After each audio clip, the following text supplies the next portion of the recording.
J'aimerais ça dire un petit mot sur le mindset, l'importance du mindset. Le succès, moi j'en ai vu, j'ai fait du redressement d'entreprise dans ma carrière, en faisant de l'immobilier. Mais tu sais, le succès, là, moi je constate que c'est, je vous regarde dans les yeux tout le monde, c'est 80% mindset et 20% technique. Les institutions financières avaient entendu parler que j'achetais des immeubles, donc les institutions financières m'appelaient pour me proposer des immeubles. Fais-nous une offre, on va te financer à 100%. Alors moi, dans ma tête de débutant, j'avais juste une année d'expérience, et là, je me disais, 24%, basé sur rien, là, juste mon feeling, c'est possible, le Canada va faire faillite, puis le Canada ne peut pas faire faillite. Fait que j'ai acheté le maximum que j'ai pu, financé à 100% par les institutions financières. Construis-toi un réseau. Parce que le réseau, c'est le succès. Plus tu vas connaître de gens, plus les opportunités vont s'offrir à toi. Il y a des gens qui ont réussi dans toutes les sphères de la vie. Et il y a des livres qui ont été écrits par ces individus qui ont réussi. Tu peux éviter des centaines d'erreurs, d'obstacles, en lisant. Ben oui, je prends mon premier livre, l'indépendance financière grâce à l'immobilier, écrit en 2007. Okay. À chaque année, il est encore best-seller. Qu'est-ce que vous pensez de l'avenir du financement privé? Est-ce que c'est un avenir positif, négatif? Je sais qu'on a eu certains... Indispensable. Indispensable. Indispensable parce que tu parlais tout à l'heure de gain de capital, c'est détruire l'entrepreneuriat. C'est aussi simple que ça. J'ai des mots durs, là, mais c'est détruire l'entrepreneuriat. Et si tu détruis l'entrepreneuriat, qui va vouloir faire affaire? Allez tout le monde, j'espère que vous allez bien, guys. J'ai une légende avec moi, M. Lepine. M. Lepine, c'est quelqu'un que j'admire beaucoup. Pas mal de monde dans l'immobilier le connaissent déjà. Il a écrit plusieurs livres qui ont été best-sellers. Il a commencé en 1983, donc ça fait un certain temps, ça fait un certain bout. J'étais pas né. Et je veux parler avec M. Lepine depuis un certain temps, donc je suis vraiment content de vous avoir à mes bureaux, M. Lepine. Je dirais que avec toute votre expérience que vous avez, on peut certainement en apprendre. J'aimerais ça remonter un peu dans le temps, parler un peu de financement de l'immobilier, comment que ça a été. J'ai écouté certains de vos balados où vous expliquez à quel point c'était facile au niveau du financement jusqu'en 1984 ou 5, avant le taux d'intérêt à 24%. Puis par la suite, qu'est-ce qui était plus difficile? C'est les recherches. Les recherches, c'était abominable, c'était extrêmement difficile. Maintenant, c'est la beauté de la technologie, c'est que c'est tellement plus rapide, plus facile. Mais au niveau du financement, c'est une autre histoire. Donc, peut-être motiver les gens de comment c'est accessible l'immobilier aujourd'hui. C'est possible de tout faire. Monsieur Lepine, merci encore une fois d'être là avec nous. Premièrement, merci beaucoup de l'invitation. Ça fait plaisir de transmettre mes connaissances au plus de gens possible. C'était une de mes vocations lorsque j'ai fondé le Club d'investisseurs immobiliers du Québec en 2001, où j'étais un peu victime d'isolement. D'isolement parce que je viens d'une classe très humble, ouvrière. Et imagine-toi, reculons dans le temps, en 1984, où tu viens de faire 200 000 $ de profit, alors que la moyenne des salaires est environ de 8 000. Fait que tu t'en vas rencontrer ton groupe d'amis, et tu dis « Hey, je viens de faire 200 000 ». Alors là, je n'ai pas la réaction que je m'attendais. Je m'attendais « Hey, c'est le fun, comment tu as fait ça? » Non, c'est plutôt la réaction de jalousie qui s'est installée. Puis c'est vrai que c'est une démesure totale, de gagner 8 000 par année, puis d'un coup, tu viens de leur annoncer que tu fais 200 000. Alors, c'était... eux autres, ils ont pris ça comme de la vantardise. Ce n'était pas de la vantardise. Fait que j'ai senti un certain isolement toutes ces années-là. Puis en 2001, j'ai dit, regarde, moi, j'avais fondé le Club d'investisseurs immobiliers du Québec, où je vais enfin pouvoir m'exprimer librement, non pas dans un but de vantardise, mais dans un but d'aider le plus de gens possible, de faire quelque chose qui semble irréalisable, mais à partir d'une famille humble, sans dessous, sans argent, tu peux réaliser tes rêves grâce à ton développement mental, ta force mentale, un travail acharné, un travail intelligent. Je dis un travail intelligent parce que toi comme moi, tu as 168 heures dans une semaine. Le caméraman ici, on a tous 168 heures, qu'on soit riche, pauvre, en santé, malade, instruit ou non instruit. On est tous égaux là-dessus. Alors, ce qui m'a intrigué, lorsque j'ai lu dans un livre une fois ce 168 heures-là, comment se fait-il que dans le même nombre d'heures, il y en a qui font des milliards par année et d'autres qui vivent sous le seuil de pauvreté? Alors ça m'a toujours interpellé. Et j'ai toujours manœuvré ce discours-là, véhiculé ce discours-là depuis les 41 dernières années, et que j'ai appliqué moi-même. Il faut apprendre à travailler intelligemment et développer son mental, parce que pour réussir en affaires, ça prend un mental spécial. Il y en a quelques-uns qui réussissent tout à fait par hasard, mais la grande majorité, c'est parce qu'ils ont développé le mental. Regardez tous les gens qui sont en affaires, qui font des fortunes considérables. Vous allez constater qu'ils ont un mental vraiment plus développé que la moyenne des gens. Absolument, absolument. C'est vrai qu'il y a certaines personnes, ils font quelque chose avec leur vie, ils font quelque chose avec leur temps. D'autres, malheureusement, ils s'habituent sur leur sort, puis ils créent des excuses autour de leur environnement, à cause de leur environnement. Alors, tu as deux choix. Soit tu prends action ou tu fais rien, puis malheureusement, tu as les résultats que tu as. Dites-moi, M. Lepine, j'ai pris certaines notes ici. Vous parliez les recherches étaient plus difficiles lorsque vous aviez commencé dans l'immobilier. Parlez-moi c'était quoi, comment qu'on peut, par exemple, si on veut, aujourd'hui, exemple, on veut trouver une adresse, on va sur Google, on a l'adresse avec une photo de la maison. On veut savoir un peu toutes les hypothèques sur une propriété, on va dans le registre foncier, il y a plusieurs sites web au-delà du registre foncier qui vont donner cet accès comme JLR, au prospecteur et ainsi de suite. Donc, un claquement du doigt, on est capable de savoir jusqu'à 10-20 ans en arrière, c'est quoi toutes les hypothèques qui ont été enregistrées. Ben, tout est plus rapide aujourd'hui, c'est sûr, avec l'avènement de l'électronique, l'Internet. Ouais. Mais si on recule dans le temps, en 1983, ça n'existait pas. Donc, il fallait faire la même chose, mais de façon manuelle. Avec tout ce que l'électronique nous permet de façon accélérée. Si on décompose tous ces programmes-là, on retombe à une série de travail manuel. C'est-à-dire qu'on prend l'adresse de la propriété, on s'en allait à la municipalité pour avoir le numéro de cadastre. Après ça, on allait au bureau d'enregistrement, qui était dans les palais de justice à ce moment-là, les registres fonciers. Et là, on fouillait le grand livre des registres fonciers, où on voyait l'historique. Et là, si on voulait avoir un contrat, on avait un numéro, il fallait retourner dans les gros livres avec les actes au long et chercher le numéro de contrat en question. Donc, c'était un travail ardu, très long. Ça coûtait 5 $ l'heure à ce moment-là, mais c'était très long avant d'obtenir des informations. Toutefois, il n'y avait tellement pas de compétition, très peu de gens qui le faisaient, qu'on réussissait à identifier, malgré le temps que ça prenait à rechercher, on réussissait à identifier les propriétés, les propriétaires et les gens ce que j'appelle, moi, des vendeurs motivés. Et c'est là que j'ai appris à faire mon profit à l'achat. Alors qu'aujourd'hui, tout va plus vite.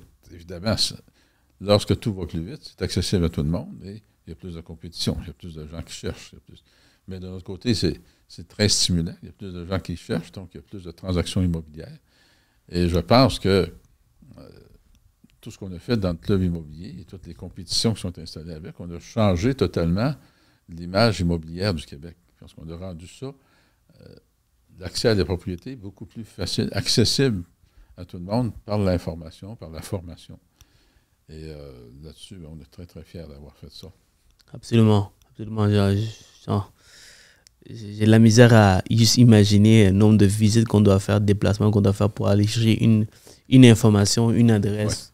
Ouais. C'est incroyable. Il faut être motivé. Mais par contre, oui, c'était un travail ardu, mais on visait la cible beaucoup plus facilement. Il y avait moins de compétition. Bien sûr. Et lorsqu'on trouvait un vendeur motivé, on n'arrivait pas 25 chez le vendeur motivé. J'arrivais seul, j'ai réussi à négocier. Ouais.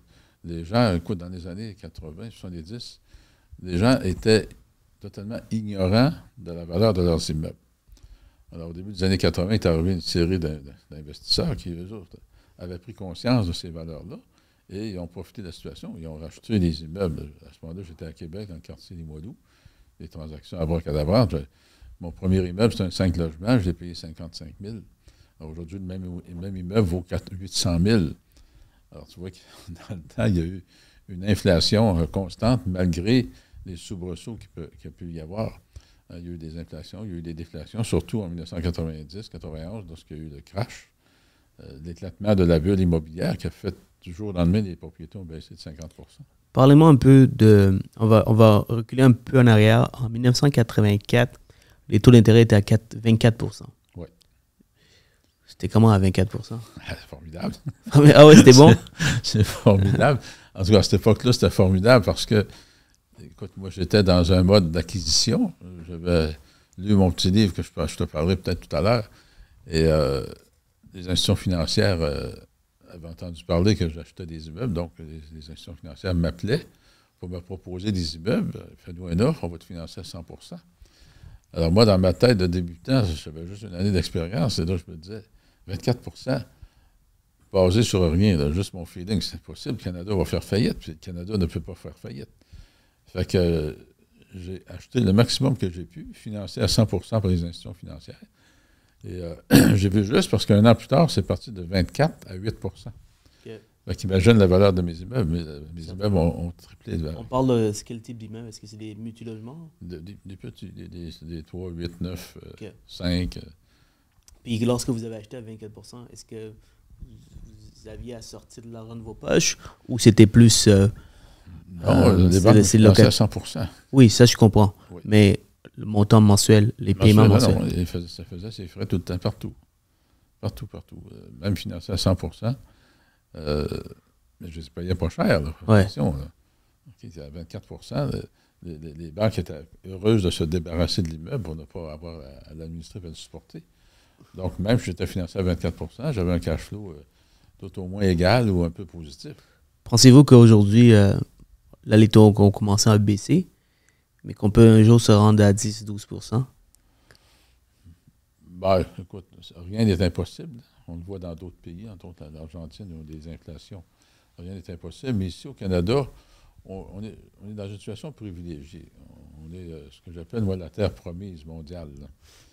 Parce que on a un bon système économique, on a un bon système politique, qu'on le critique ou non, on a un bon système politique, on a le meilleur système bancaire au monde, et on a beaucoup de place. Le Canada, c'est un grand pays, 5000 km d'est en ouest, avec une très petite population. Oui, on occupe juste la bande du sud, mais malgré tout, on a de la place, beaucoup de place pour accueillir du monde. Et je pense que le gouvernement fédéral s'en est rendu compte aussi, l'ont réalisé avec toute l'immigration qu'on accepte. Et l'immigration qu'on accepte, qu'on soit d'accord ou non, c'est nécessaire, on n'a pas le choix. Avec les déficits qu'on a créés dans les années 70, les déficits budgétaires, qui étaient basés sur des calculs actuariels, qui, eux autres, étaient basés sur une croissance de la population. Alors, avec la révolution tranquille qu'il y a eu dans les années 60, les gens ont commencé à réaliser qu'il peut y avoir autre chose qu'être juste des ouvriers. Et on a commencé à faire des universitaires, on a commencé à s'instruire. Et là, ça a changé la donne. Mais il reste que les déficits d'opération sont devenus des habitudes de gestion des gouvernements. On a créé, ça fait longtemps que je n'ai pas vu un budget équilibré au gouvernement. On voit des déficits d'opération. Donc, on emprunte sur des populations à venir, des enfants, des petits-enfants. Et là, étant donné qu'on a arrêté de se reproduire, on accepte l'immigration, c'est correct, et on n'a pas le choix. Sinon, on ne sera pas capable de continuer de se doter ou de se payer des services qu'on s'est offerts dans les années 70 et 80. Vous voyez que l'avenir du Canada, le Québec, est un avenir positif? Ben, très positif, parce que si on parle, M. Legault dit on ne peut pas en avoir plus que 50 000 par année, mais quelque part, il a raison, parce que imagine, tu invites quelqu'un à rester chez toi, mais tu n'as pas de place pour qu'il demeure chez toi. Tu n'as plus de chambre à coucher, tu n'as pas rien. Fait que là, on accueille des immigrants, mais on ne sait pas où les mettre. On est en crise du logement. Il faut construire plus. Puis en dehors du logement, il y a toute une infrastructure, des écoles, des hôpitaux. Il y a une économie qui se crée autour de ça. Donc, il faut que ça soit planifié et organisé. Et là, actuellement, j'ai l'impression que c'est non planifié et non organisé.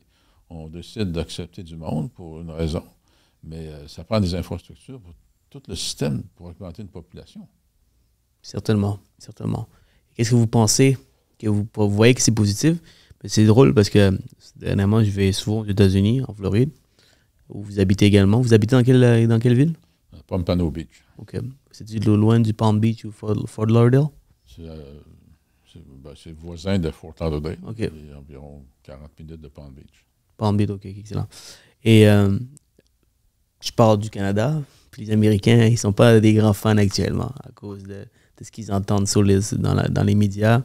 avec qu'est-ce qui s'est passé durant le COVID, la manifestation des camionneurs, le gain en capital, surtout le gain en capital, à 66%. Qu'est-ce que vous pensez de ce gain en capital? Est-ce que moi, selon moi, mon opinion à moi, c'est que ça affecte les entrepreneurs comme nous qui sont jeunes, qui veulent dominer, qui veulent aider l'économie à prospérer. Alors, étant donné que là, aujourd'hui, on n'a pas de frontières, donc on est capable de voir ce qui se passe ailleurs, ben, il y en a beaucoup qui veulent sortir du pays et aller voir d'autres nations, d'autres pays pour pouvoir prospérer. Parce qu'on dirait qu'on est bloqué ou limité. Il nous force à limiter, de voir grande. Ben, on est quelque part tenu dans l'ignorance. On socialise beaucoup le pays. Le Québec est très socialisé. Et je m'amuse à dire souvent qu'on prend la France comme modèle, mais la France n'est pas un modèle à prendre. Parce que la France, si on regarde objectivement, elle est ingouvernable. Et pourquoi est-ce qu'on applique les mêmes choses ici si on sait que ça ne fonctionne pas bien ailleurs? Et le socialisme, c'est un peu inévitable aussi. Tu ne peux pas avoir une série de gens riches et laisser la pauvreté s'installer dans la classe moyenne et la classe pauvre. Et le résultat de tout ça, c'est que ça crée un déséquilibre. C'est que 95% des fortunes mondiales actuellement sont entre les mains de 5% de la population.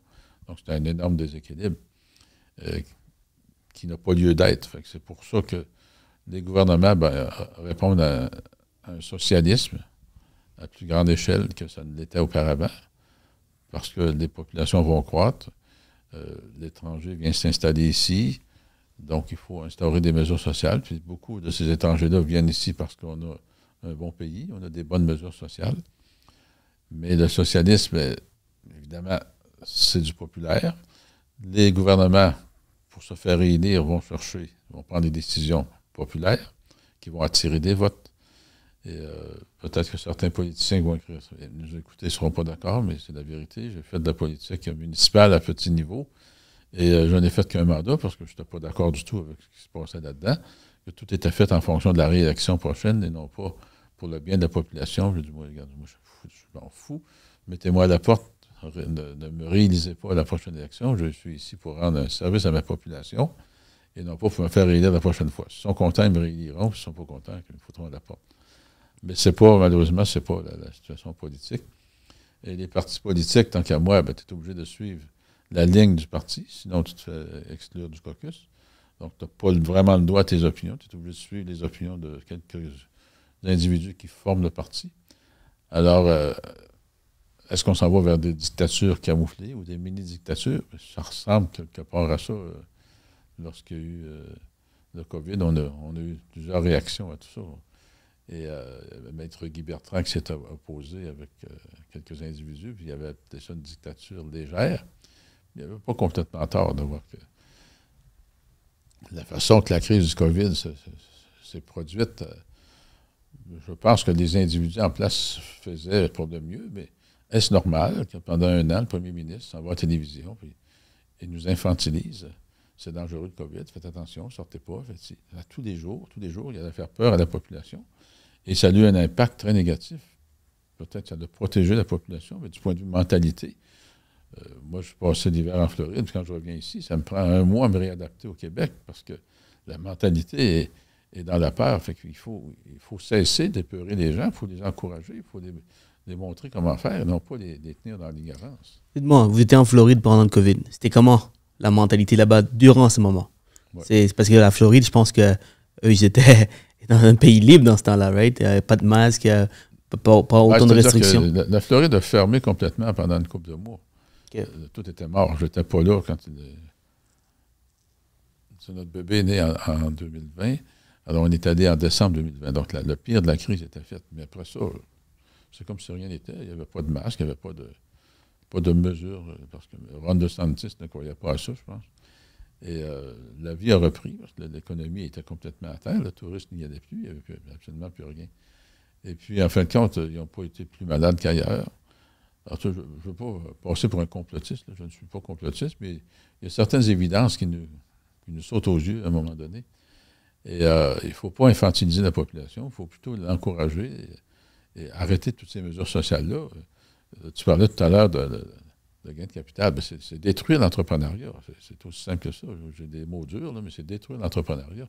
Et si tu détruis l'entrepreneuriat, ben, qui va vouloir faire affaire? Qui va vouloir aller en affaires? Parce que tu sais, comme moi, tu es en affaires, on prend des risques. On travaille de façon acharnée dans un but d'aller chercher un enrichissement, d'améliorer notre sort. Mais si on nous attaque, si on nous attache les deux pieds et les deux mains, ça tue complètement l'entrepreneuriat. Et un pays sans entrepreneuriat devient quoi? Il devient une entreprise gouvernementale à 100%. Et je ne pense pas que ce soit l'idéal dans une société que tout soit géré par des gouvernements. On a des lois à respecter, on a des règlements, mais il faut laisser un peu de libre cours aux entrepreneurs qui, eux, sont créatifs. Puis la créativité, c'est ce qui amène les solutions. Certainement, comme je vous ai dit, on n'a pas de frontières aujourd'hui. On est capable de voir qu'est-ce qui se passe ailleurs. Juste nos voisins, on voit à quel point ils prospèrent. On dit, man, pourquoi on reste ici quand on peut aller à 3 heures d'ici en prenant un avion, puis on peut établir une autre entreprise et évoluer. Par exemple, si je prends la Miami, mais on peut prendre le Dubaï également. Donc, il y a énormément de possibilités. Puis pourtant, j'adore le Québec. Je vais être au Québec. J'ai grandi. Je suis pas né ici, mais j'ai grandi ici. J'aime la langue française. Donc, ça fait juste c'est juste frustrant de voir un peu ce genre de règles. Puis, dernière chose que j'aimerais rajouter, si on compare un peu, si on revient dans le temps, on regarde tous les empires. L'Empire romain, l'Empire grec, l'Empire mongol, tous les empires. Qu'est-ce qui a fait en sorte que ces empires y ont chuté, ils sont tombés? Selon moi... Si on prend l'Empire grec, j'étais en Grèce l'été dernier, puis on a posé la question au guide touristique, c'est que les dirigeants se sont divisés. Alors, au lieu d'être unis ensemble, ils se sont divisés, ils se sont affaiblis par le fait même. Alors, lorsqu'il est venu le temps de confronter d'autres pays, ils n'étaient plus ensemble. Donc, ils se sont fait conquérir. Effectivement. Moi, comment j'aime formuler, j'aime un peu comme vous avez dit, c'est parce que le gouvernement, l'Empire, a pris trop de pouvoir. Il y avait trop de pouvoir, trop de richesse. Et là, ça s'était monté jusqu'à la tête. Et finalement, c'est pas le peuple qui était malheureux. C'est plus le gouvernement. Puis à un certain point, à cause du greed, comme on dit ça en français, de vouloir plus, à un certain point, il y a des chicanes, les guerres civiles, puis boum, ça tombe. C'est ça. Ils se sont divisés. Les chicanes ont divisé. Les gouvernements, ils se sont affaiblis. Parce qu'ils n'étaient plus unis contre l'ennemi. Absolument. Puis je pense que, étant donné qu'on voit un peu ce qui se passe à travers le monde, c'est juste une question de temps que beaucoup de jeunes Québécois, entrepreneurs se réveillent, puis ils regardent. Puis je pense que la raison pour qu'on fait ce balado, M. Lepine, c'est pas être négatif, mais c'est plutôt de faire réfléchir un peu des responsables pour dire, écoute, si tu veux que le Québec prospère, le Canada prospère, il faut penser à tout cela.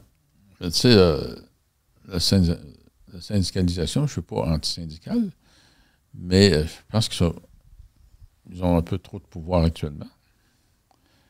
Et je sais que je vais m'attirer des foudres, là, mais c'est mon opinion. Je pense que les syndicats sont trop puissants et ça empêche une certaine évolution aussi. Et on regarde les mesures qu'ils réussissent à négocier, qu'ils ont obtenues. Je me souviens des années 70, là, c'était lorsqu'il y avait le Front commun, puis que le gouvernement a cédé derrière tout ça, puis tous les avantages que les fonctionnaires ont eus par rapport à la population en général, des autres emplois, c'est quasiment scandaleux. Tu avais des journées de maladies non prises accumulées. Tu peux prendre ta retraite quasiment un an d'avance avec tes journées de maladies non prises. Plus, là, je ne veux pas embarquer dans ce détail. J'apprécie votre ouverture, M. Lepine, parce que il y a un dicton qui dit, probablement je le phrase pas bien, il y en a beaucoup qui ne veulent pas rentrer nécessairement dans la politique parce que ça divise les gens. Mais si on n'a pas ce genre de discussion, on n'aura pas de changement. Right? Les gens ont peur d'aller aux barricades. Hein. On est un peuple trop... ils ont vraiment réussi, les gouvernements, à souffler le peuple, à épeurer le peuple. Puis on ne va pas aux barricades, on ne s'oppose à rien. Alors, si on ne s'oppose à rien, c'est qu'ils réussissent à passer tout ce qu'ils veulent. Et est-ce que c'est ce que la population a vraiment de besoin tout le temps, ce qu'on réussit? Et je vous disais tout à l'heure qu'en politique, on cherche à sortir des votes pour se faire élire. Je me souviens, il n'y a pas si longtemps, que Mme Marois a dit on va taxer les riches. Okay? On va taxer les riches, 200 000 et plus. Écoutez, c'est la pire poudre aux yeux que j'ai jamais vue de ma vie. Combien est-ce qu'il y avait de riches au Québec qui font 200 000 et plus? Je pense qu'il y avait 2,5 % de la population.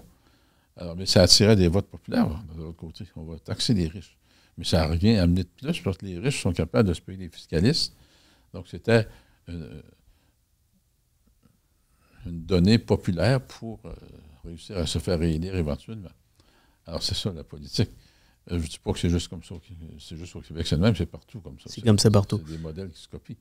Et tu parlais tout à l'heure d'aller aux États-Unis. C'est beau aux États-Unis, mais ils ont d'autres problèmes aussi aux États-Unis. Certainement. C'est pas nécessairement si simple et si facile et si avantageux d'aller vivre aux États-Unis. Par contre, vous avez dit dans un autre des balados que les Québécois, on travaille plus fort pour réussir. Oui. Alors qu'on va ailleurs, c'est plus facile. Exact. Étant donné que... Ceux qui ont l'entrepreneurship ici au Québec, écoutez, je vais donner l'exemple de mes livres. Okay? Écrire un livre, environ 200 heures. Okay? Ici, en français, bassin de population de 8 millions. Aux États-Unis, 340 millions, c'est le même 200 heures pour écrire un livre. Alors, le bassin de population susceptible d'acheter mon livre est combien de fois plus grand pour le même travail. Fait qu'ici, on est habitué à travailler dur pour gagner notre vie. Fait que si on applique le même labeur dans un pays où il y a un potentiel aussi énorme à cause de la population, alors on est assuré du succès parce qu'on a l'entrepreneurship ici est à haut niveau parce qu'on doit combattre. Même les artistes, tu vois, en France, ils font la même tournée pendant 5 ans. La même tournée, même spectacle. Ici, quand ils ont fait 2 ans, là, ils sont brûlés, ils ont passé partout. Personne ne veut voir. Ils l'ont fait 2 fois. Donc, la créativité est notre force parce qu'on n'a pas le choix. Si on veut performer, si on veut sortir de la masse, il faut travailler mentalement, il faut créer, il faut travailler physiquement. Donc, c'est sûr que si tu rapportes le même stratagème aux États-Unis, tu vas avoir un succès assuré. C'est pour ça qu'on voit beaucoup de Québécois qui ont un succès énorme au Québec, aux États-Unis. Et c'est drôle que vous dites ça parce que il y a 2 semaines, je suis allé faire un balado, un podcast avec Patrick Bet-David, qui est un des grands entrepreneurs aux États-Unis. Il y a eu un exit dernièrement. Il a vendu son entreprise à environ 400 millions de dollars. Il a bâti une entreprise vraiment solide à travers tous les États, 50 000 agents. Donc, il faut avoir un leadership pour bâtir une armée des courtiers en assurance. Donc, vous pouvez comprendre que les courtiers en assurance, c'est tous des self-employed, des travailleurs autonomes. Donc, l'idée des self-employed, des travailleurs autonomes, il faut avoir un grand leadership. Aujourd'hui, il y a dans la médiatique, justement, il a interviewé des gens comme comment il s'appelle, le gouverneur de Floride, DeSantis. Vivek Ramaswamy est très proche de Joe Rogan, un des plus grands balados au Québec, au monde. Il a été 2 fois invité au podcast de Joe Rogan, puis j'ai fait un balado avec lui d'environ 1h30, 1h40. Et à un certain point, je vais le dire ici parce que le podcast va sortir avant la vôtre, il dit, c'est urgent. C'est parce que je pose la même question sur le gain capital. Il me dit, veux-tu vraiment que je rentre dans ça? Je pensais je l'avais frustré. Mais il y avait cette flamme en lui sur ses opinions sur le Canada. Il dit, c'est urgent, est-ce que tu veux des enfants? Tu veux-tu une famille? Tu veux-tu continuer à prospérer? Le Canada t'apprécie pas. Il m'a dit carrément comme ça. Mm-hmm. Avec tout ce que tu fais, c'est urgent, tu serais beaucoup plus gros ailleurs. Mm-hmm. Avec tout ce que j'ai fait aujourd'hui, je serais beaucoup plus gros ailleurs. Ça ne veut pas dire que je vais abandonner le Québec, mais juste pour dire que vous voyez un peu les opinions populaires ailleurs. Ouais, on a une opinion négative du Québec et du Canada. Mais malgré tout ça, le futur du Canada est plus grand que le futur des États-Unis. Le futur des États-Unis est déchiré. Hein. On voit que la démocratie est en jeu. M. Trump est un personnage coloré. On est plus ou moins d'accord avec lui. Et de l'autre côté, il y a le démocrate qui semble avoir de la difficulté à trouver un candidat représentatif. Mais peu importe lequel des deux va gagner, il peut y avoir du remue-ménage. Okay? Et ils sont tous armés. Hein? Tout le monde est armé aux États-Unis. On parle même de risque de guerre civile. C'est drôle que vous dites ça, parce que PBD, Pat, il a dit dans un de ses balados, we were 1 inch away from civil war.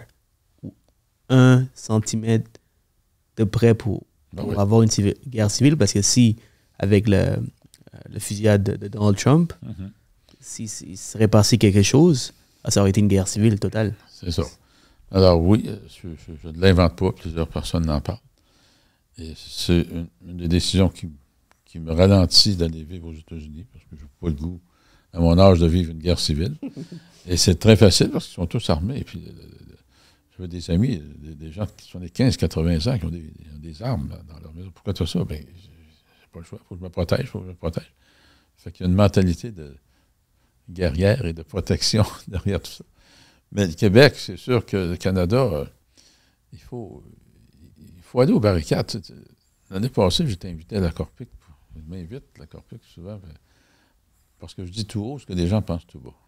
Alors, j'ai parlé, il y avait des gens de la Corpic. J'ai dit, écoutez, avec tout le respect que je vous dois à la Corpic, là, c'est de votre faute ce qui arrive avec toutes les rénovictions. Pourquoi c'est de votre faute? Depuis des années, vous nous empêchez d'augmenter nos loyers de façon décente.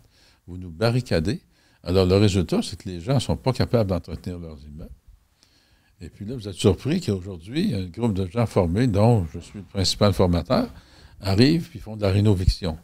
Mais là, vous faites sensation avec la mauvaise rénoviction. Mais la plupart des rénovictions sont bonnes, sont bien négociées avec les clients. Et là, on rénove, puis on double le loyer, puis on augmente la valeur. Bon, ça, c'est à cause de vous autres. C'est arrivé, si vous aviez laissé les gens construire leur portefeuille, d'augmenter ça de façon normale, décente, ça ne serait pas arrivé. Mais là, aujourd'hui, ça arrive parce qu'il y a un malaise. Là. Regardez le parc immobilier, il est en désuétude partout. Puis vous, la Ville de Montréal, ben, il y a une certaine hypocrisie parce que vous voulez attirer des votes. Ah, c'est scandaleux, mettre les pauvres gens à la porte. Mais de l'autre côté, quand je double la valeur de l'immeuble, que vous percevez 2 fois plus de taxes, c'est pas important d'en parler. Ben non, c'est négligeable. Alors, c'est de l'hypocrisie. Il faut aller à un équilibre quelque part. Je suis d'accord, des rénovations malsaines, c'est pas correct. Il faut planifier ces rénovations-là, trouver une autre place aux gens, mais là, on rencontre un autre problème, on est en crise du logement. Mais on veut construire, on s'en va à la Ville de Montréal, ça prend des mois, des fois des années à avoir un permis de construire. Alors, parlez-vous dans vos départements, ajustez, si vous voulez qu'on construise, on veut bien construire, mais vous ne voulez pas qu'on construise. Vous dites que vous voulez, mais vous ne donnez pas un permis. Vous nous découragez, ça coûte des fortunes avant qu'on ait réussi à avoir un permis. Puis là, quand on construit, bien, ça se rajoute au coût de construction. Puis là, vous êtes surpris que les loyers sont à 2 000 par mois. Alors, réveillez-vous. Puis selon vous, pourquoi ça prend autant de temps? Bien, la bureaucratie. C'est la bureaucratie. Avec les systèmes qu'on a en place, ça devrait être instantané, ça, non? Ça devrait être instantané, mais non. Là, tout le monde, il y a beaucoup d'employés, il y a beaucoup de niveaux d'acceptation, il y a la politique. Et regardez la fusion des villes. Là, on a fusionné toutes les villes de l'île de Montréal, mais là, on laisse des maires d'arrondissement. C'est très fort. Hein? On fusionne pour simplifier, mais on laisse des maires d'arrondissement avec les Gilles Chauvin d'arrondissement, puis une mairesse, un maire ou une mairesse à la tête de tout ça. C'est mal réfléchi. Ça. Ouais. Puis là, on forme la communauté de Montréal, puis tu travailles des villes de banlieue comme Saint-Mathias-sur-Richelieu, qui est obligé de payer une cotisation à la ville de Montréal, puis Saint-Jean-sur-Richelieu n'a pas le payer. C'est mal planifié. Je pense que qu'est-ce qu'il faut, c'est un entrepreneur à la tête de la ville de Montréal. Parce je suis bien d'accord. Je suis bien d'accord, mais là, il y a une arme. Les journaux, les radios engagent des pigistes. Les autres passent la journée dans les palais de justice à fouiller les plumitifs, voir si quelqu'un n'aura pas peut-être travers, excusez l'expression, là. Ils cherchent des poux partout. Fait qui est l'entrepreneur qui, dans la vie, a zéro à se reprocher?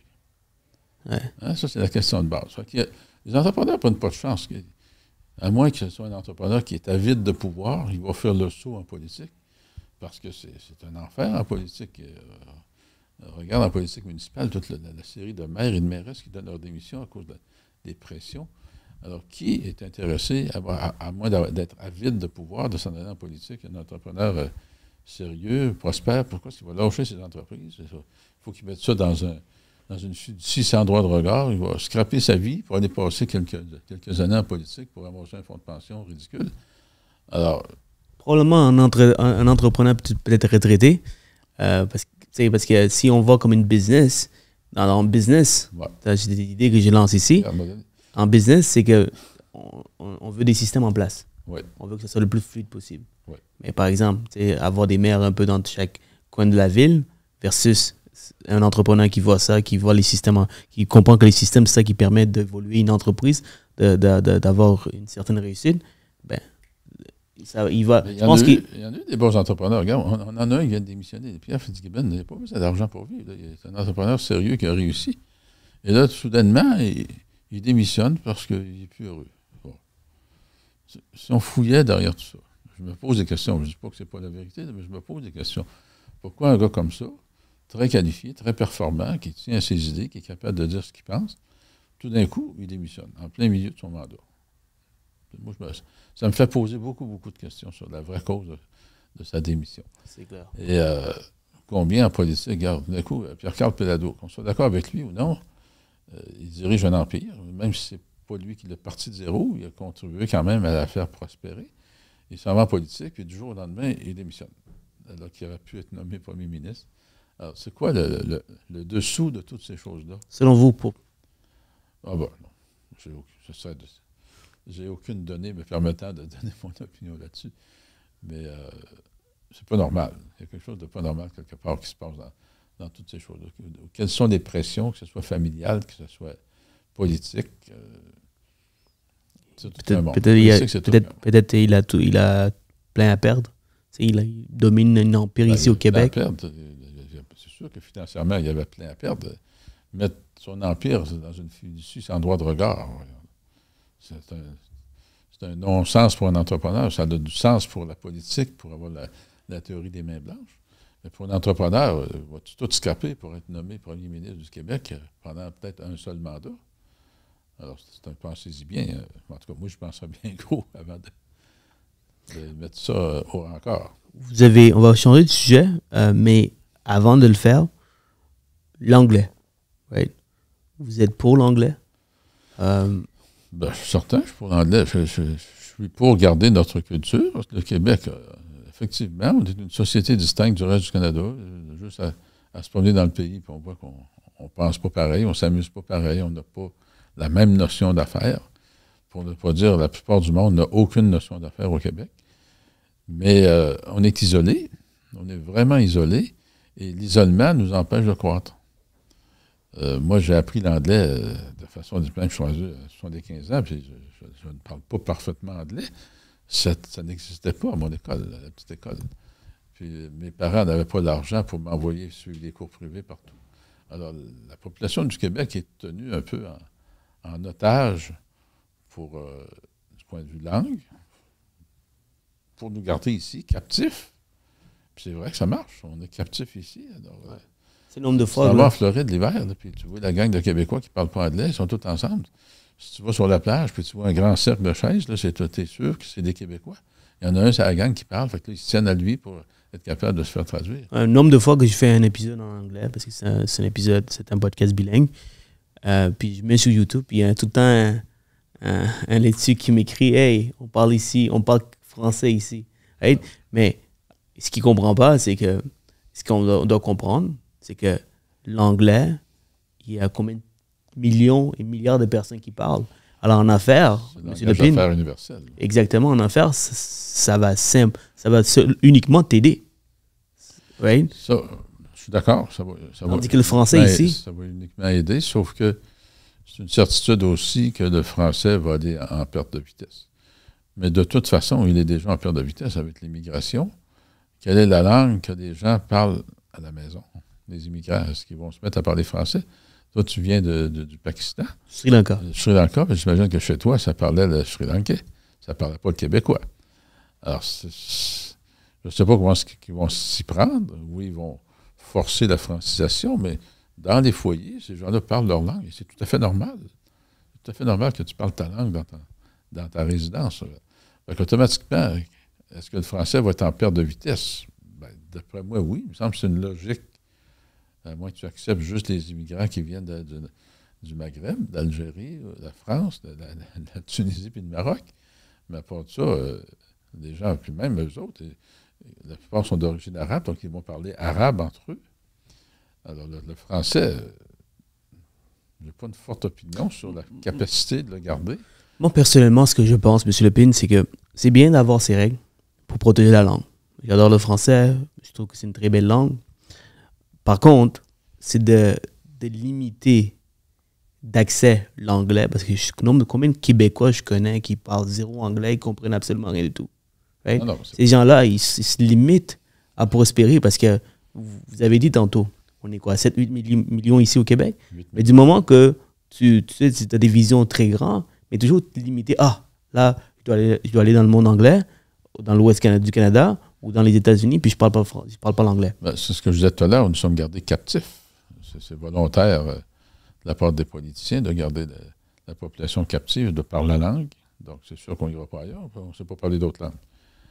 Mais il y a un certain éveil quand même, parce que, écoute, il y a beaucoup de latinos. Par exemple, il y a beaucoup de latinos qui s'installent partout sur la planète. Fait que, les latinos, entre autres, ils parlent latino, ils parlent espagnol, ils ne parlent pas français. Toutes les autres langues qui arrivent ici, dans les familles, ils vont parler leur langue. Fait que, oui, on va apprendre le français, mais tout ce monde-là veut aussi apprendre l'anglais. Donc, si les Québécois de souche ne se réveillent pas, ben, ils vont être dominés par tout le monde. Et le groupe de francophones, selon moi, va diminuer par rapport à toutes les autres langues. Alors, pourquoi la garder captive? Alors, sachant très bien qu'avec les programmes d'immigration mal planifiés, le Québécois va s'en va en perte. La langue française s'en va en perte de toute façon. Certainement. Alors, on va être obligé de mettre des lois et des lois et des lois, puis c'est Second Cup Café. Je ne veux pas faire de publicité, mais ça ne protège pas bien le français. Là. Il a accepté le Second Cup Café. Comme Best Buy, comme Future Shop. Best Buy. Alors, tu sais, qui commencent, s'ils veulent, qui imposent à ces grosses multinationales-là le vrai français, mais on les laisse s'infiltrer. Alors, tu vois que l'équation ne balance pas. Non, c'est vraiment. Parlons de l'immobilier. Revenons à l'immobilier. Oui. Merci encore pour votre transparence et votre ouverture de parler un peu de politique. C'est sûr que ça fait parler, ça fait réfléchir. Puis l'objectif, c'est d'avoir ce genre de discussion. Mm-hmm. Right? Si on n'a pas ce genre de discussion, encore une fois, mais on va être, comme vous dites, rester captif parce qu'on a peur d'avoir ces discussions. Moi, ça me passionne la politique, donc avec une personne avec autant de sagesse comme vous, c'est sûr que c'est pertinent d'avoir ce genre de discussion. Pourquoi le Martinique? Je sais que vous êtes allé en Martinique, ou vous avez vécu en Martinique. Pourquoi le Martinique? Je n'ai pas vécu en Martinique.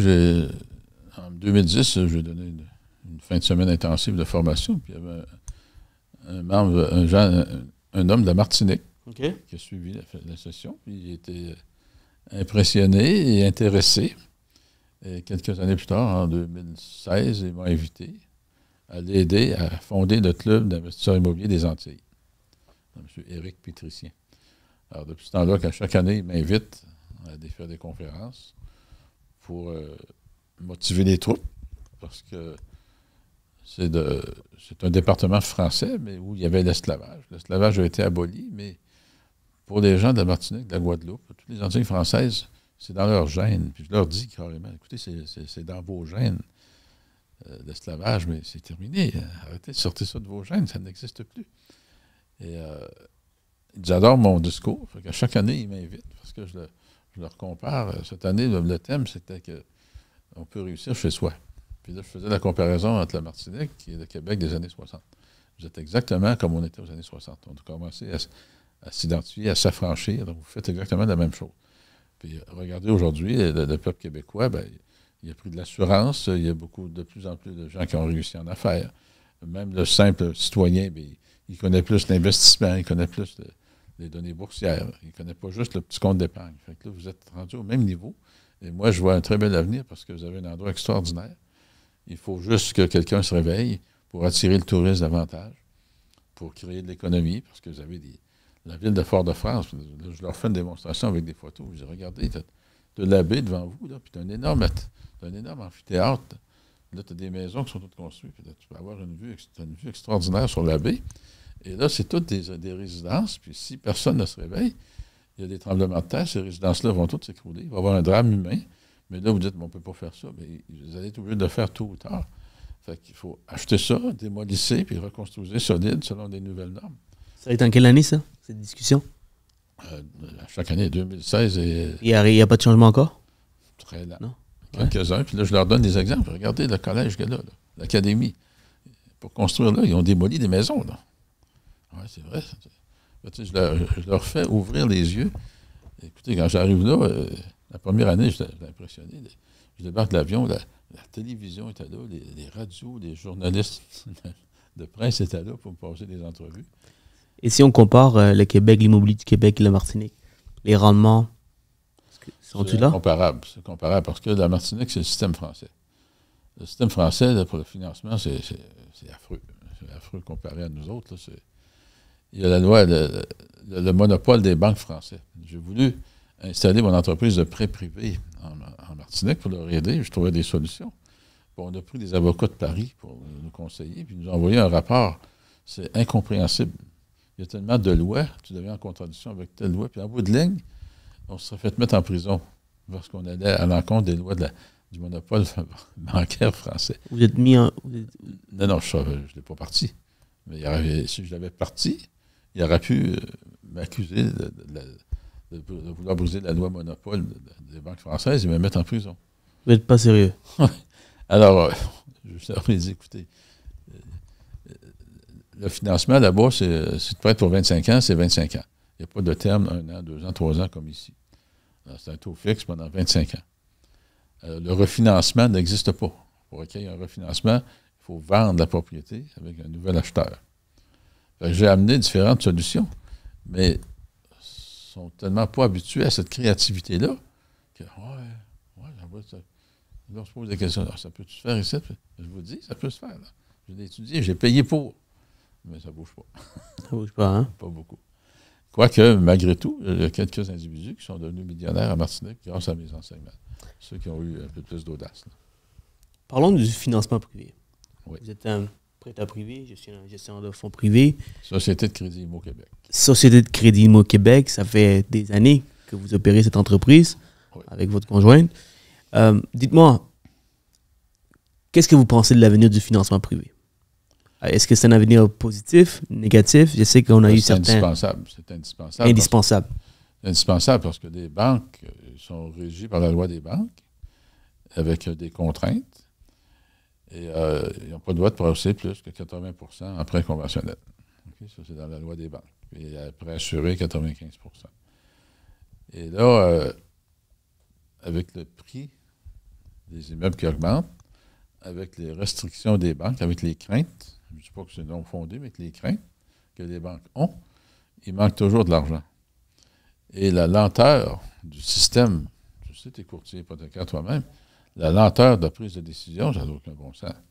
Tu fais une application aujourd'hui, puis tu auras ta réponse à CHL dans les prochains 5 mois. 5 mois, c'est loin, là. Pendant ce temps-là, toi, c'est un aubaine, là, puis tu veux faire une optimisation d'immeuble, tu vas prendre l'argent où? La banque, elle n'y va pas. Okay? Elle va te prêter à l'acquisition, mais si tu as le moindrement de logements vacants, on va baisser le financement que tu vas avoir. Donc, le prêt privé est indispensable parce qu'on fait ce qu'on appelle des bridge loans, quelque part. Le temps que les gens fassent l'optimisation, que l'immeuble soit à sa pleine valeur, et là que la banque accepte de refinancer. Donc, il y a un marché énorme. Moi, actuellement, j'ai un fonds de 40 millions. Bon, c'est beaucoup. C'est pas beaucoup dans l'immobilier, 40 millions. Mais j'aurais 1 milliard, puis ça serait tout prêté. Tellement qu'il y a de la demande. Bien sûr, on prend des risques différents comme prêteur privé. On analyse de façon différente. On est beaucoup plus rapide qu'un système bancaire. Ce sont nos fonds, donc on s'arrange pour que ça performe le plus possible. Mais le prêt privé, c'est un mal nécessaire. Puis, un mal nécessaire parce que le taux d'intérêt, évidemment, est beaucoup plus cher. Mais moi, je dis aux gens dans mes conférences ou aux clients, regarde pas le taux d'intérêt, là. Regarde le montant absolu que ça va te coûter dans le temps que tu vas en avoir besoin.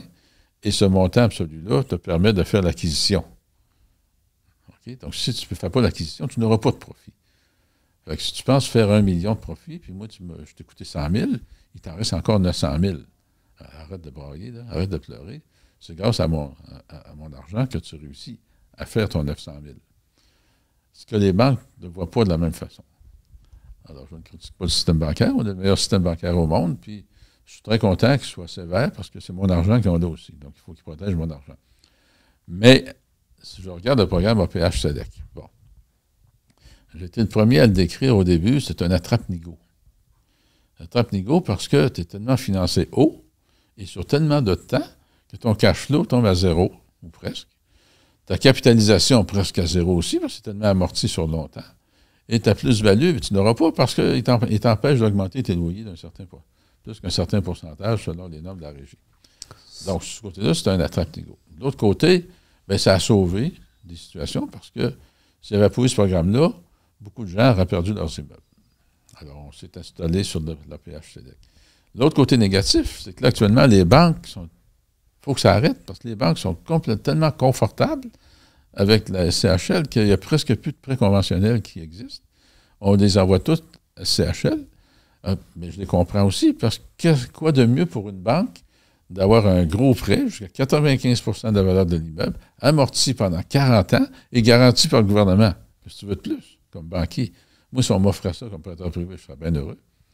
Alors, oui, le prêt privé, il y a de la place.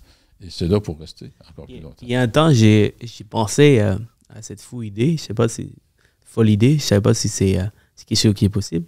Assurer les prêts privés. Et devenir un assureur pour les prêteurs privés. Ça pourrait se faire aussi. C'est un travail de jeune homme comme toi, là, qui a une mission et qui croit quelque chose, mais tout est possible. C'est sûrement faisable. Je viens protéger les prêteurs privés. Ben oui, ça pourrait. Avec une prime en assurance. Ben oui, ça pourrait se faire aussi, comme le CHL fait pour des prêts hypothécaires réguliers. Alors, c'est un beau projet, vas-y. Je cherche des investissements, les amis. Let's go. Ouais, écoutez, merci. Ça me motive à fouiller un peu plus. C'est une idée que j'ai eue il y a comme un an ou deux. J'ai laissé tomber. Mais j'aimerais ça dire un petit mot sur le mindset, l'importance du mindset. Le succès, moi j'en ai vu, j'ai fait du redressement d'entreprise dans ma carrière, en faisant de l'immobilier. Mais tu sais, le succès, là, moi je constate que c'est, je vous regarde dans les yeux tout le monde, c'est 80% mindset et 20% technique. Alors, c'est énorme ce que je vous dis là. Hein. Tu as beau être le meilleur ingénieur du monde, si tu n'as pas le mindset, tu ne réussiras pas en affaires. Tu as des plombiers qui vont changer des washers toute leur vie. Et on prend Aidé Savoie qui a construit des résidences soleil. Alors pourquoi? C'est quoi la différence comme plombier? Là? C'est son mindset, c'est sa façon de voir la vie, hein, sa structure mentale.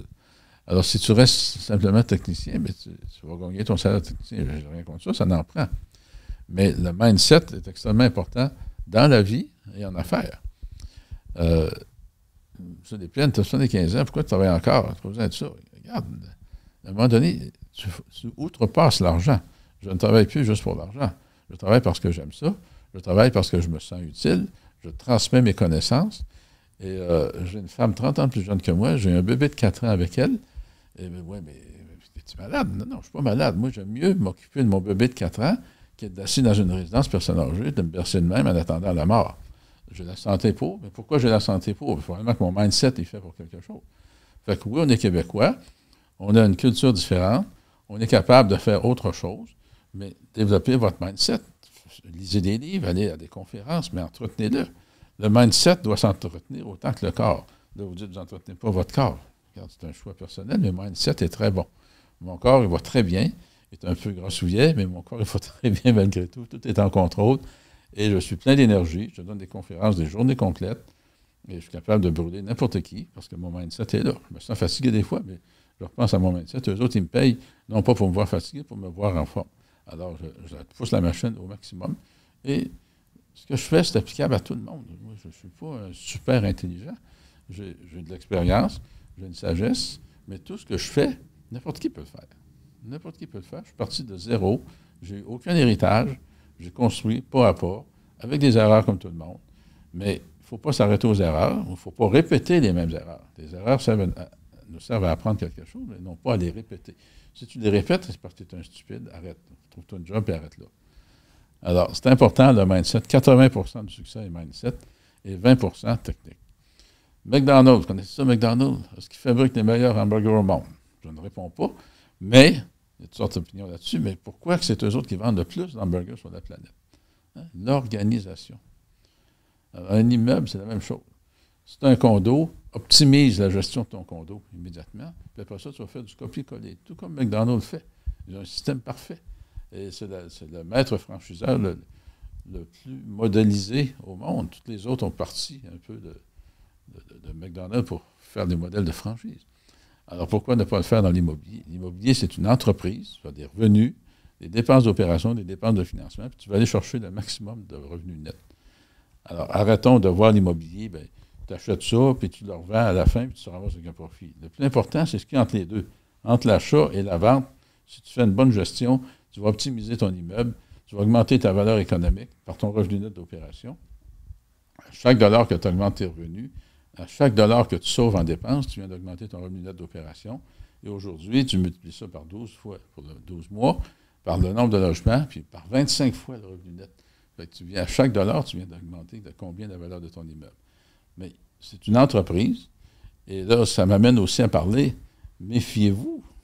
Je donne des cours de coaching et mentorat, puis au cours numéro 1, je dis au monde, méfiez-vous de la maladie de l'acquisition.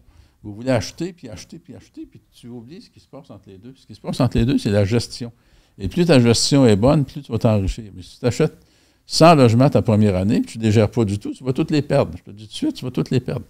Tu es mieux d'en acheter 25 ou 20, puis de bien les gérer. Ton avoir net va être plus élevé que tes 100, que tu vas négliger la gestion parce que tu penses juste à acheter, puis acheter, puis acheter. Absolument. Puis on parlait d'un jeune qui s'est pété la face un peu sans nommer de nom, mais c'est parce que il y en a beaucoup qui achètent sans nécessairement gérer un peu l'entreprise par la suite, n'est-ce pas? Ben, tu sais quoi, moi, comme coach, j'en vois de toutes les couleurs, de toutes les sortes. Je vois très bien, sans nommer personne, je vois très bien la diversification. Comment tu peux acheter un 3 logements, un 16 logements, un petit centre d'achat, un spa, une entreprise de quincaillerie. Regarde, arrête, tu es spécialisé dans quoi, toi, là? Tu t'en vas, c'est sûr, vers un mur à 200 km/h. C'est inévitable. Même si tu mets les freins, tôt ou tard, tu t'es trop diversifié. Alors, ces gens-là passent pour des vedettes le temps qu'ils font ça, parce que ça semble impressionnant. Mais si tu fouilles un petit peu, là, c'est de la poudre aux yeux. C'est impossible. C'est impossible. Selon vous, vous ne croyez pas que c'est possible de autant diversifier dans plein de choses? Pas au départ. Au départ, il faut que tu sois spécialisé. Le focus, j'ai écrit un livre sur le focus. Il faut que tu focuses sur quelque chose. Tu ne peux pas focus sur une quincaillerie, sur un spa, sur un centre d'achat, sur des propriétés à revenus résidentiels. C'est quoi ton focus? C'est quoi ta spécialité? Tu n'en as aucune. Si tu n'en as aucune, tu vas te péter la gueule dans tout. Et c'est logique. C'est logique aussi. C'est logique, puis c'est aussi évident que ces immeubles ne sont pas nécessairement... Ça ne prend pas la même gestion. Un centre d'achat... Non, c'est pas la même gestion. n'a pas la même gestion qu'un multilogement. C'est pas les mêmes connaissances non plus. Écoute, c'est une spécialité, gérer des centres d'achat. Tu gères des commerces. Oui, tu loues, mais tu sais, des erreurs. Je regarde les promenades de Saint-Bruno, où il y avait le Zellers puis le Target. Là, ils ont transformé ça en foire alimentaire. Mais c'est pas une foire alimentaire, c'est une foire tout court. C'est foiré, ça a fait faillite. La plupart de ceux qui étaient là à l'origine sont tous fermés. Mauvaise étude de marché. Tu sais. Pourtant, ça semble évident. Tu es dans le champ, tu n'es pas dans le centre-ville de Montréal. Là. Dans le centre-ville de Montréal, tu as du monde tout le temps. Alors, tu peux... Mais là-bas, c'est du résidentiel. Le monde ne partira pas chez eux pour aller acheter de la viande au centre d'achat. Un boucher avec un restaurant dans le boucher. Je ne sais pas ce qu'ils ont pris leur étude de marché, mais tant qu'à moi, c'est avoué à l'échec au départ. Puis effectivement, c'est avoué à l'échec. C'est un désastre total. Il reste un qui est allé à l'origine, je pense. Tu as Avril, mais l'autre qui vend du smoke meat. Tous les autres autour sont fermés. Maintenant, il est tout seul, il vend des smoke meat. Alors... Qu'est-ce que vous en pensez du Royal Mount? C'est une spécialité, gérer les centres d'achat. Absolument. Qu'est-ce que vous pensez du Royal Mount qui est à plein cœur de Décarie, là, à Montréal? Est-ce que c'est une bonne emplacement selon vous? Parce que là, il y en a beaucoup d'articles qui sortent, là, comme quoi que c'est l'enfer là-bas. Bah, écoute, on déplace le centre-ville de Montréal. C'est sûr qu'on va vider le centre. S'ils font ce qu'elle est faite, la salle de spectacle. Et en tout cas, c'est dans les projets. Ça vise une clientèle ciblée de haut niveau, c'est-à-dire qu'il y a des grandes marques qui sont là. Pour l'emplacement, Ville-Mont-Royal, les gens ont des moyens d'aller là. Westmount, c'est pas trop loin non plus, Outremont. Alors, moi, je pense que c'est un bon spot. C'est un quartier. Il déplace Rockland et non le centre. Le centre, il tient au centre-ville, il va rester là. Oui, le centre-ville va rester là tant qu'il va y avoir des bureaux là. Mais la vocation des édifices à bureaux est en train de se modifier. Le centre-ville de Montréal, il change d'image. Les centres d'achat changent d'image. Je reviens au promenade de Saint-Bruno. Écoute, il y a autant de restaurants, je pense, que de commerces. Les emplacements de commerce sont transformés en restaurants. Fait que tu as déjà le food court, le deuxième étage qui ont transformé en foire alimentaire, et de différents emplacements où c'est des restaurants. Alors, on voit qu'ils changent la vocation des centres d'achat parce qu'il y a une mutation avec la pandémie. Il va y avoir d'autres pandémies qui vont s'en venir. C'est une évidence aussi. Donc, les vocations des édifices purement à bureaux, ils vont les mettre mixtes. D'abord, on voit des tours se monter. Il y a une partie en résidence personne âgée, une partie hôtel, une partie condo. Alors, il y a une évolution. La grandeur des appartements va modifier aussi. On parle de densification. Donc, la densification, à Montréal, il faut acheter une bâtisse, ou 2 ou 3 bâtisses, les mettre à terre, puis construire en hauteur. Et on n'aura plus des 1000 pieds carrés ou des 100 mètres carrés, c'est en voie de disparition. Parce que dans la densification, si on veut mettre plus de monde dans le même espace, il va falloir vendre ou louer plus petit. Et ceux qui ont des immeubles, attendez-vous, on commence à le voir, à 2000 par mois, écoute, qui peut se payer ça? Donc, on va voir 2 familles vivre ensemble, 3 familles vivre ensemble. S'il y a des grands logements, il va y avoir une cuisine centrale pour tout le monde, puis des parties résidentielles pour chacune des familles. Et surprenez-vous pas à ça, parce que les gens, l'immigration qui arrive ici, sont déjà habitués à ça. Ils sont habitués à vivre dans plus petit. Fait qu'arriver ici, ils vont reproduire le même modèle pour être capables de payer les loyers. Donc, les propriétaires, attendez-vous à avoir des modifications à faire, puis à avoir des changements. Certainement. Puis, dernière conversation, M. Lepine, merci de votre temps, c'est l'association des prêteurs privés. Oui. Vous avez débuté il y a quelques temps, oui. Parce que on s'en va dans une place qui peut être négative pour les prêteurs privés. Right? Oui. Parce que selon le grand public, les prêteurs privés, c'est des mauvaises personnes, c'est des arnaqueurs, c'est des requins qui sont là pour profiter de la situation. Pourtant, on est là pour aider les investisseurs, aider des clients qui sont dans des situations difficiles. Le nombre de clients que j'ai là, M. Rejoine, aide-moi, toutes les banques me refusent, il n'y a personne qui veut de moi. J'ai une grande équité, je n'ai pas envie de le perdre. J'ai eu une inondation, j'ai eu une perte d'emploi, un accident qui a fait en sorte que ça, ces gens-là, ben, on les aide dans le financement privé. Puis oui, le taux est plus élevé, et oui, il y a des frais. Par contre, l'autre côté de la médaille, on sauve une équité de 400 000, 500 000. Et les investisseurs, bon, on les aide parce qu'on est rapide, on est capable de faire énormément de sous. Si ça vous coûte, comme vous avez dit un exemple tantôt que vous avez donné, ils vont faire 1 million, ça leur coûte 100 000. On les finance et on prend le plus de risques. On le voit jusqu'à 80%, 75-80% de la valeur. Right? Donc, dites-moi, pourquoi cette association est importante? C'est des prêteurs privés qui nous regardent aujourd'hui, peut-être les motiver à comprendre un peu la cause derrière ça et pourquoi on doit être réveillé. Je crois qu'il faut standardiser le plus possible. Donc, l'association, un des buts, c'est de standardiser la pratique de prêt privé, uniformiser quelque chose, avoir un code d'éthique, avoir des politiques de travail et se tenir ensemble pour contrer certaines mesures du gouvernemental telles que l'AMF qui semble nous prendre à partie et essayer de nous mettre des règlements qui vont changer l'image du prêteur privé, le rendre presque inexécutable, tellement que ça va prendre des cours de ci, des licences de ci, puis des licences qui vont donner en contradiction avec une autre licence, de sorte qu'ils vont affecter la rentabilité. Et si ça n'affecte pas la rentabilité, il y aura des coûts supérieurs à ça. Mais il faut là, actuellement, les prêteurs privés, c'est des freelance. Tout le monde travaille, chacun son bord, en copiant un petit peu l'autre. Alors, l'association va établir des standards de pratique, des politiques, puis des codes d'éthique. Et en étant unis, même si on est compétiteurs, on est tous des collaborateurs aussi, parce qu'on en parlait avant l'entrevue. Tu pourras peut-être me référer du monde. Puis moi aussi, quand je n'ai plus d'argent à prêter, bien, au lieu de perdre de clients, j'aime autant le transférer à quelqu'un, puis peut-être recevoir une petite commission. Mais c'est tout ce genre de choses-là que l'AMF veut nous mettre des bâtons dans les roues. Je ne dis pas que ce n'est pas justifié qu'il y ait une certaine réglementation, parce que c'est un peu le free-for-all. N'importe qui fait ce qu'il veut de n'importe quelle façon. Puis dans ça, effectivement, il y en a quelques-uns qui sont des requins. Donc, il faut contrôler ces requins-là, il faut les limiter. Mais la majorité des prêteurs privés, c'est des bons prêteurs privés qui ne cherchent pas à saigner les gens. Moi, il y a des dossiers que c'est pas illégal de travailler avec les préavis d'exercice, mais moi, je le fais pas parce que c'est pas dans mon code moral de prêter à quelqu'un que je sais que je vais probablement reprendre sa maison et de mettre la famille à la porte. C'est pas illégal, mais moi, je ne touche pas à ça. Alors, il faut standardiser, il faut se réunir, nous autres, ensemble, et je suis certain que ça va être bon pour l'industrie de se réunir et de se doter de règlements et de contrer aussi. On ne peut pas laisser le gouvernement mettre les lois qu'ils veulent sans qu'on dise rien. Alors, nous autres, individuellement, on n'a aucune force. Et comme propriétaire d'immeuble, j'étais le meilleur représentant de la Corpic parce que je disais en pleine soirée, soyez membre de la Corpic, parce que tout seul, face au gouvernement, tu ne peux rien faire. Mais avec la Corpic, si on est 30 000 propriétaires, on commence à avoir un pouvoir.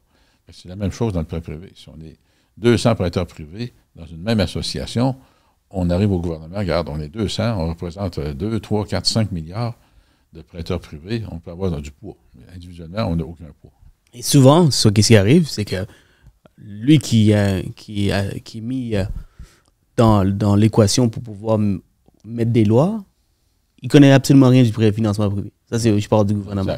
Le nombre de fois que je vois ça au niveau du gouvernement, ils mettent du monde qui n'ont aucune expertise et d'expérience dans le financement privé, dans le courtage, parce que quand l'AMF est rentré dans le courtage, j'ai entendu des histoires. Donc, je pense que c'est important. Puis, c'est à un moment donné, si le gouvernement prend le contrôle, bien sûr, on va être tous perdants, surtout les gens qui font pour les bonnes raisons. Parce que c'est que le gouvernement veut protéger, veut protéger les consommateurs, et je comprends ça. C'est ça. Mais il faut demander un avis. C'est ça. Nous, à la Société de crédit au Québec, donc je suis cofondateur avec mon épouse, Josabelle Cortez-Vargas. Alors, on le fait sur une base honnête, comme la plupart des autres prêteurs privés. Et puis, on tient à ce que ça soit fait dans l'ordre des choses, que ça soit bien fait. Et c'est pour ça qu'on a fondé l'association. Et je peux témoigner, M. Lepine, que j'en fais énormément de financement privé. Et je couvre le Québec au complet en tant que courtier et en tant que gestionnaire. Puis jamais je suis tombé sur un de vos dossiers où le client, il me dit, c'est urgent, Jack, là, c'est un requin. Non. Jamais. Mais j'ai eu des échos des prêteurs de Québec qui viennent jusqu'à ici à Montréal. De Saguenay qui viennent jusqu'à ici à Montréal. C'est-à-dire, moi, je suis à Montréal ici. Ouais. Alors, je peux témoigner que M. Lepine, il fait les bonnes choses, bonne réputation. Et j'essaie de faire la même chose ici parce que j'ai eu des bons mentors au courant de ma vie, au début de ma carrière. Puis, si je peux vous aider d'une façon ou de l'autre, ça me fait plaisir. Sur ce, on arrive... On a un beau slogan de la Société de crédit au Québec. C'est très simple. Vous avez le projet, nous avons le financement. J'adore. Et pour finir, M. Lepine, j'aimerais ça vous poser des questions, un peu des questions rapid fire, comme on dit en anglais. Des questions rapides, réponses rapides. Ouais. Donc, c'est quoi la meilleure citation qui définit votre mentalité ou votre vie, votre philosophie? La meilleure citation, c'est croire en soi-même et aider les autres. Croire en soi-même et aider les autres. Excellent. Si on devait... Parce que plus tu vas aider de gens à réussir, plus tu vas réussir en affaires. Plus de personnes que tu aides, plus tu vas créer des opportunités. Oui, exactement. C'est ce qu'on a, nous autres, comme politique. Moi, je veux aider les gens à acheter des immeubles. Puis des situations où ils ne sont pas capables de l'acheter. Puis grâce à nous autres, ils achètent l'immeuble, ils l'optimisent et le refinancent. Alors, ils sont contents après. Mais moi aussi, ils m'ont donné mon argent. J'ai aidé ces gens-là à réussir. Et eux autres sont heureux parce qu'ils ont réussi. C'est fou la vie, hein? Plus de personnes que tu aides, plus tu vas avoir ce que tu veux. Plus de choses que tu vas avoir dans la vie. Écoutez, dans le Club d'investisseurs immobiliers du Québec, j'ai appliqué ça. J'ai aidé des gens. J'ai tellement aidé des gens qu'ils ont pris mes cours, ils ont pris mes formations. Puis j'ai fait énormément d'argent à vendre des formations en aidant les gens. Alors, j'en donnais toujours plus. C'était le mot d'ordre à tout le monde. Vous en donnez plus que ce dont vous êtes payé. Ils te payent 100$, donne-en pour 200$. Et ça a marché parce qu'ils reprenaient d'autres cours, puis d'autres cours, et d'autres cours. Plus j'ai aidé des gens à réussir, plus ça m'a fait réussir. Absolument. Et si si on rentre dans une machine à retourner dans le temps, il va rencontrer le jeune Jacques, on va dire trentaine. Je vais prendre des conseils de vous. Si j'ai 30 ans actuellement, c'est quoi le conseil que vous donneriez au jeune Jacques de 30 ans? Parce que vous aviez un certain succès, parce que vous avez commencé quoi? Fin vingtaine, début vingtaine? J'avais 32 ans. Ah, ok, 32. Ok, on va dire on s'arrête à 32. Ouais. Ok, avec toute la sagesse, l'expérience, l'expertise que vous avez aujourd'hui, vous devez rentrer dans cette machine à retourner dans le temps. Vous rencontrez le jeune Jacques de 32 ans. Qu'est-ce que vous auriez dit pour peut-être... Je dirais côtoie le plus de propriétaires immobiliers possible. Construis-toi un réseau. Parce que le réseau, c'est le succès. Plus tu vas connaître de gens, plus les opportunités vont s'offrir à toi. Meilleur, tu vas trouver des meilleurs coachs, des gens d'expérience. Tu mentionnais d'abord à toi-même, hors entrevue, que tu as eu un bon mentor pour partir. Alors, dans l'immobilier, quand tu arrives, là, tu ne fais rien. C'est ça le Club d'investisseurs immobiliers du Québec. On était 600 mardi dernier. 600 personnes qui veulent faire de l'immobilier, soit acheter, soit vendre, soit s'instruire. C'est un réseautage extraordinaire. Là, tu avais des multimillionnaires, tu avais des millionnaires de l'immobilier, puis tu en avais qui débutaient. Donc, imagine la richesse de côtoyer tous ces gens-là. Je disais, construis-toi un réseau. C'est la meilleure chose que je peux te donner comme conseil. Absolument. Et il lit beaucoup. Lis beaucoup, oui.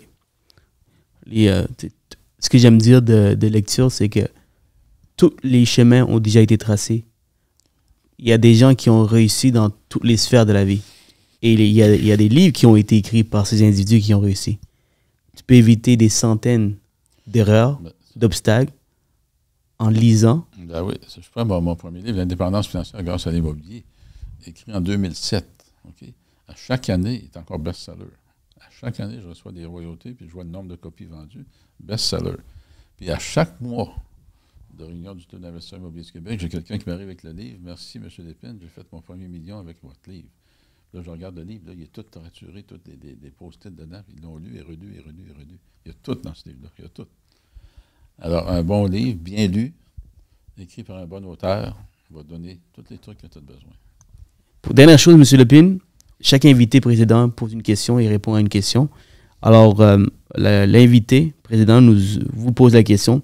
Quel moment considérez-vous avoir atteint le succès? Écoute, la question est simple, mais la réponse est large parce que tu as différents succès dans la vie. Le succès de ta vie professionnelle, ta vie personnelle, ta vie amicale. Alors, pour chacun, c'est individuel. Et il faut arrêter d'être le voisin gonflable. Le succès, selon toi, c'est quoi?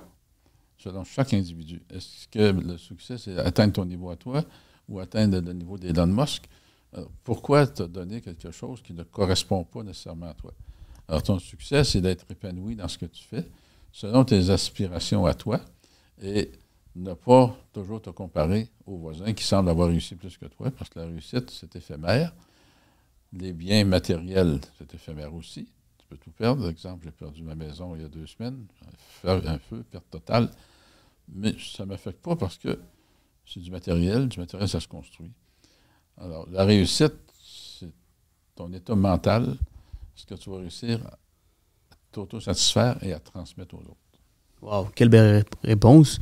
Et si vous aviez une question pour mon prochain invité qu'on ne connaît pas encore, semblable à ce que je viens de poser comme question, ça serait qui? C'est tous des entrepreneurs. Quelle est ta mission? Quelle est sa mission? Excellent. Monsieur Lépine, ça a été un plaisir. Merci encore une fois de m'avoir accordé. Merci de l'invitation. Vous avez le projet, nous avons le financement. Yes, sir.